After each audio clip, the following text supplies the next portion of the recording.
يا مساء الورد والياسمين عليكم يا حلوين. يا رب كلكم تكونوا بخير وبصحة وسعادة، امين يا رب العالمين. طبعا انتوا شايفين قدامكم دي فشة اللي هي لاخواتنا العرب، ده لو حد بيتفرج عليا من اخواتنا اللي في العرب يعني. الفشة دي اللي هي الرئة، جزء من الرئة. طبعا الرئة بتاعت الحيوان اهي ودي القصبة الهوائية، ودي مش عارف تبعها برضو. فانا عملت ايه؟ صحيت الصبح نقعتها في مية بليمون بملح، سبتها منقوعة فترة كبيرة، وبعد كده غسلتها كويس تحت المية وسلقتها. قلت مش لازم الحاجة دي تتصور، يعني ايه مش لازم. هنبدأ بعد ما تتسلق بقى، نبدأ ان احنا نجيب الحاجة كده ونقطع بالراحة كده. ايه تقطعيها؟ هنعملها النهاردة بطريقة حلوة. يعني احنا كنا بنعملها، والدتي كانت بتعملها لنا بطريقة ايه زي بالصلصة. بصراحة كانت بتبقى حلوة قوي، بس انا الولاد هنا وانا مش قادرة اعمل بالصلصة بصراحة، يعني بصراحة. فهشيل حتة الدهنة دي، هعملها زيها زي الكبدة. هقطعها حتت كده، تمام اهي كده، بحيث تبقى حتة كبدة كده يا ولاد. ونعملها بطريقة كده بالعسل. بصي خليكي معايا وانتي مش هتندمي. بالنسبة للقصبة الهوائية، بصي امسكي عدل، بس القرقوشة دي بتبقى حلوة قوي على فكرة. يعني انا عايزة اقطعها كده بحيث تبقى ايه متقطعة على نصين. دي بتبقى جميلة قوي قوي قوي قوي قوي. وبصي محشية لحم من جوه ازاي يا بنتي، اوه لا لا. هتقطعي بقى كده اهو. بصي هنا حتى في اللي هي دي افصليها بقى، خلي كل زي كأنها ريش، اعتبريها ريش. ايوه كده اهو. هنا قطعت اهو. بصوا القصبة الهوائية حلوة قوي. السكينة دي لقيتها حامية عن الكبيرة. هنا بقى هقطع مثلا دي كده اهو عشان تقطعيها بطريقة الكبدة. في ناس بتحمرها كده على طول، بصراحة انا ما بحبش كده. ليه بقى؟ لان هي لازم تنزل الدهن بتاعها. عايزه اقول لكم يعني انا شغلت الميه السخنه على الحوض عشان اغسل الحله اللي اتسلقت فيها. هتقطعيها بصي شرايح صغيره كده. ليه؟ لان بتبقى صعبه قوي، بيبقى الريحه او انك انت تحطيها كده هتاخد معاكي وقت. لكن دي يا دوبك تشويحه التومه بالبصل. حتى البصل مش هقطعه جوليان وحاجات زي كده، هعمله زيه زي كانه بتاع ده. يعني انا كنت هقطع بصل وهجيب فلفل بصراحة الوان ومش عارف ايه، بس بيني وبينكم كسلت، مش قادرة. يعني الواحد في المدارس مش بيقدر يعني الحمام بيخش بالعافية. مش للدرجة دي، بس الواحد يعني نفسيا مش حلو يعني، فاهمني حتى قلت هصور بصوتي عشان انا مش، انا مقلة جدا في التصوير. ودي الحاجة اللي انا بحبها، يعني الحاجة الوحيدة اللي بتهون عليا شوية، بحس ان انا بعمل حاجة لنفسي. فقلت يا بت قومي يا بت، زي فيفي عبده كده لما بتقول قومي يا بت صوري بصوتك يا بت، ايه اللي هيجرى يعني. ادينا بص مقطعينها اهي، ولا رفيعه قوي ولا تخينه قوي اهي. هنا قطعت ده كده اهو خلاص. هنا دي بقى بصوا ما تعرفلهاش، فيها حته من القصبه الهوائيه، وفيها لحمه وفيها لا مش لحمه، دي برضو حته من الفشه. فانا هتعامل بقى معاها. هقطع كده. قطعت يا بت. ايوه عذاب عذاب، قوه. واحد حتى ما عندوش اي حاجه كده، اي طاقه. هقطع برضو كده اهي. بصي اعمليها زي ما انا هقولك عليها، هتحبيها ومش هتشملها ريحه. اهم حاجه تسلقي، ميه السلق تحطي حبه كمون، عشان الكمون ايه يطفي الطعم شويه او الريحه، عشان البيت طبعا هيبقى ريحته ما يعلم بيها الا ربنا. ريحه الكمون بتنهي خالص اي روايح للحاجات دي لما تتسلق. قطعنا خلاص اهو، هنا وهنا ما شاء الله اهو. تعالي معايا على البوتاجاز. حبة زيت، مكتريش بقى الزيت قوي عشان ايه؟ عشان خاطر الدهن، الدهون اللي فيها هتنزل معاكي، يعني عشان ما يبقاش تقيل على قلبك. الوصفة دي عايزة توم توم توم توم توم توم لازم. كتري توم على قد ما تقدري شويه. ليه؟ علشان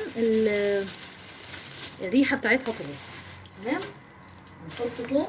عايزه تقطعي البصل جوليان اللي هو الجوانح ده عشان شكل، اعمليه. لكن انا عندي ولادي البصل يشوفوه يشيلوه، فانا احطه لهم في النص كده. كل حاجه ما بيحبوهاش ربنا يهديهم. توم وبصل اهو. تمام. قلبي بقى لحد ما يفك شويه. وهو على النار كده البصل والثوم احط حبه كزبره، حبه، انا لسه هكتر بس عشان تدي ريحه بس. هو كمون وبابريكا وفلفل اسود، حبه صغننين انا بس عشان ايه؟ اشمع الايه؟ البصله والثوم، تخلي لها ريحه حلوه كده.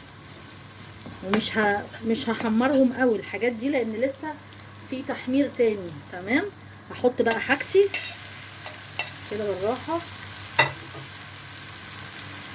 كده اهي. والله ابغى اقول لك الريحه تجنن، ولكن كده استحي زي ما بيقولوا، فاهمني؟ الريحه فظيعه. قلبي بقى يا معلمه، قلبي كله على كله. لما تشوفوا قوله. تمام. الله الله. طبعا هي متحمره، انا عايزه اقول لك هي زي الفل. نعمل ايه بقى؟ نبدا بقى نجيب بهاراتنا بالكميه اللي احنا عايزينها. كزبره، كمون، فلفل اسمريكا، بابريكا،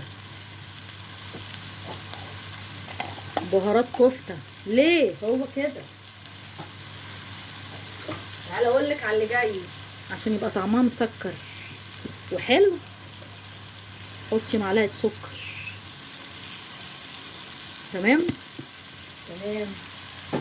عندك دبس رمان كان بها، ما عندكيش دبس رمان هقول لك تتصرفي ازاي. بس قلبي الاول ده كده.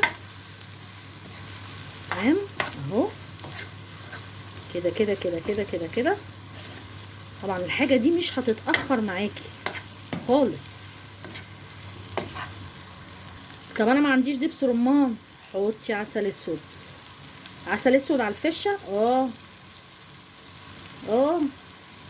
علمه يا ماما، علمه يا محي كده. عسل اسود. اوه لا لا، اوه لا لا. اوعى مقدرش اكل عسل اسود كده حاف، يعني لو عسل ابيض كنت عادي. وهحط حبه ميه. ليه؟ عشان يديني صوص بني كده ومسكر. يديني صوص بني كده ومسكر اهو. احط حبه ميه كمان اهو، الميه كلها اهو. وهسيبه شويه ايه، تاخد لها بس غلوتين صغننين بس. ما اعمل حاجه تانية واجيبها لك. وهي بتغلي بقى كده بصي عملت صوص ازاي. بصي الصوص عمل ازاي. بصي الناس عاملين ازاي بقى. بصي بقى في الاخر هتبقى بني ازاي. حط عليها الفلفل الاخضر ده حراق شويه. بصي الصوص. شفت ازاي في ناس خاينين؟ شفت ازاي ملهمش حنين؟ هي الاغنيه كانت بتقول ايه؟ شفت ازاي في قلوب خاينين، شفت ازاي ملهمش حنين ولا ملهمش امان. اخ. بصي الجمال دي مش هتتغرب يعني دي بالصوص ده. بصي الصوص ده بقى القمر كله. ده قلبي يا قلبي. اعمليها والله ريحتها زي الفل وجميله. خلاص هقفل عليها لانها مسلوقه. تمام. وهنبدا ناكل منها على طول. اعملي الوصفه دي هتعجبك، ومش هتعملي الفشه الا بالطريقه دي. وهقفل عشان انا ما بحبش الفلفل يدبل يبقى تايه. نقفل عليها كده وناكل بألف هنا وشفا. ألف هنا وشفا على قلبكم. لو عجبتك الوصفة ما تنسيش تشوفوا الفيديو وتعملوا له لايك. يلا باي باي.